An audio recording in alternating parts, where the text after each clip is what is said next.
के नीचे पहुंच गई जहां पर भगवान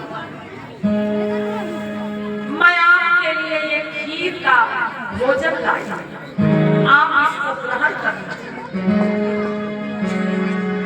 माता सुजाता ने कई बार विनती करी, लेकिन सिद्धार्थ गौतम चुपचाप बैठे हुए हैं। उनके शरीर में इतनी भी ऊर्जा नहीं है कि वो कुछ बोल सके या अपने हाथ पैरों को हिला सके। उन्होंने आंखें तक नहीं खोली। माता सुजाता की जो सखी है वो सखी कहने लगी कि अरे बहना, तुम इतनी देर से विनती कर रही हो, लेकिन ये तो कुछ बोल ही नहीं रहे। मुझको ऐसा लगता है पता नहीं ये जीवित है भी कि नहीं।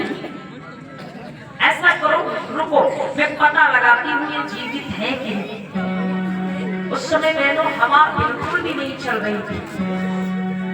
माता सुजाता की जो सखी है उसने एक पत्ता उठाया वहां से और वो पत्ता सिद्धार्थ गौतम की नाक के सामने लगाया। क्यों? अगर उनकी सांस चल रही होगी तो वो पत्ता हिलेगा, लेकिन वो पत्ता नहीं हिला। फिर सखी ने क्या किया, अपने सर से एक बाल तोड़ा और वो बाल सिद्धार्थ गौतम की नाक के सामने लगाया। तो उसने क्या पाया कि वो बाल धीरे धीरे धीरे धीरे हिल रहा है। आज वो सखी बड़ी खुश हो गई, बोली ओ बहना सुजाता, अरे ये तो जीवित है, इनकी सांसें चल रही है।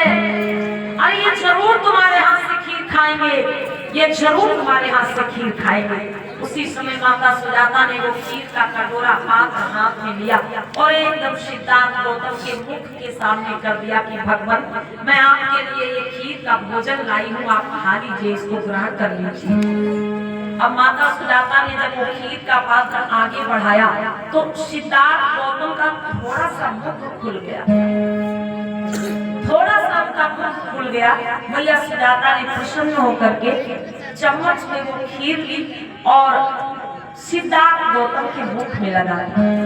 जैसे वो मीठी मीठी स्वादिष्ट खीर सिद्धार्थ गौतम के मुख में लगी, उन्होंने उस खीर को आराम से ग्रहण कर लिया। बोलिए भगवान बुद्ध की। और जैसे सिद्धार्थ गौतम ने उस खीर को ग्रहण किया, मतलब कुछ अनाज उनके अंदर गया, तो उन्होंने क्या किया, धीरे से अपनी आंखों को खोल दिया। बोलिए माता सुजाता की।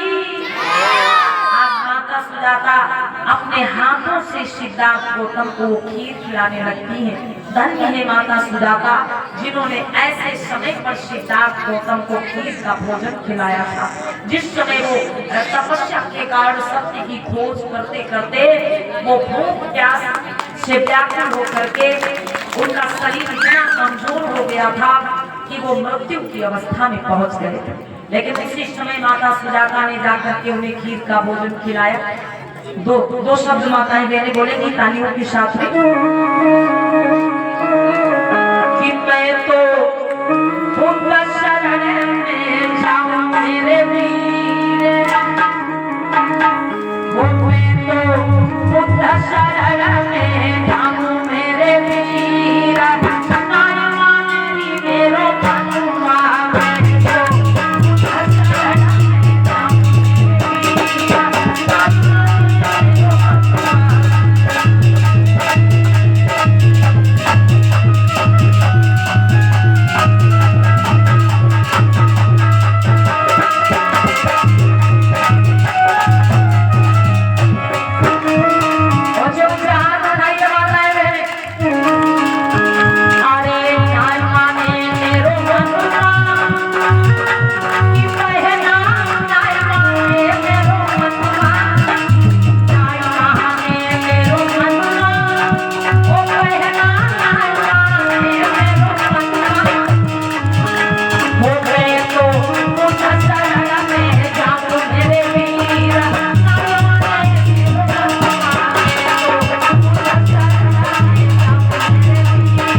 और उसके बाद उन्होंने वो खीर का जो कटोरा था, बर्तन था, उसी में ये रख दिया।